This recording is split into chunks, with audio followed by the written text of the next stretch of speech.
from the soil of Bihar, I say to the whole world,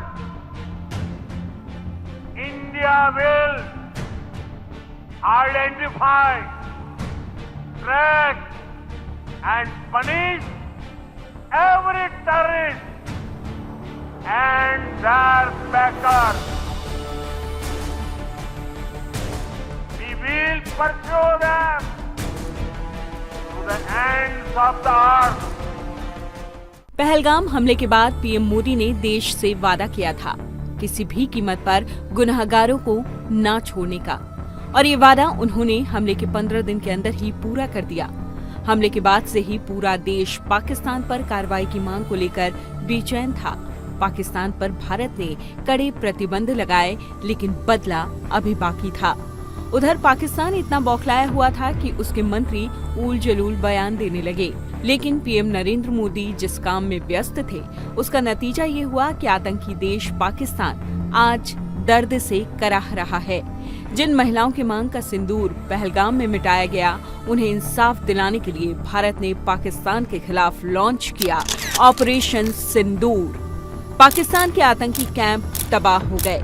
चलिए आपको बताते हैं कैसे हुई थी इस ऑपरेशन की पूरी प्लानिंग। ऑपरेशन सिंदूर की प्लानिंग पहलगाम में हुए आतंकवादी हमले के तुरंत बाद शुरू हो गई थी, जिसमें पीएम मोदी की अध्यक्षता में बैठक बुलाई गई। वहीं इस पूरे मिशन की कमान संभाली राष्ट्रीय सुरक्षा सलाहकार अजीत डोवाल।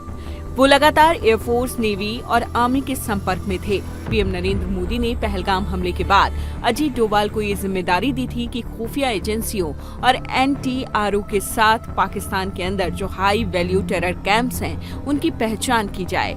साथ ही इस बात का ख्याल रखने की जरूरत नहीं कि वो कहाँ हैं, वो पाकिस्तान में कहीं भी हो, उसका चयन किया जाए। पाकिस्तान में इस तरह के टेरर कैंप्स के चयन की जिम्मेदारी अजीत डोवाल को दी गई। फाइनल मॉनिटरिंग के बाद इस तरह के कुल 9 ठिकानों को तय किया गया। NSA अजीत डोवाल ने ऑपरेशन सिंदूर के लिए छोटी टीम बनाई, जिसमें तीनों ही सेना के चुनिंदा अधिकारी थे और उनके कोऑर्डिनेशन के साथ इस ऑपरेशन को शुरू किया गया। इसके बाद 9 हाई वैल्यू ठिकानों की मॉनिटरिंग की गई, उन्हें सर्विलांस पर डाला गया, ये देखने के लिए कि क्या जिस तरह की बात कही गई है वो सही है या फिर नहीं, वो हाई वैल्यूड टारगेट है या फिर नहीं।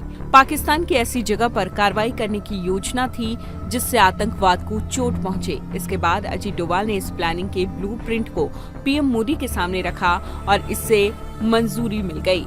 आपको बता दें कि इस दौरान पीएम मोदी और अजीत डोवाल के बीच कई बार बात हुई। कंट्रोल रूम स्थापित हुआ।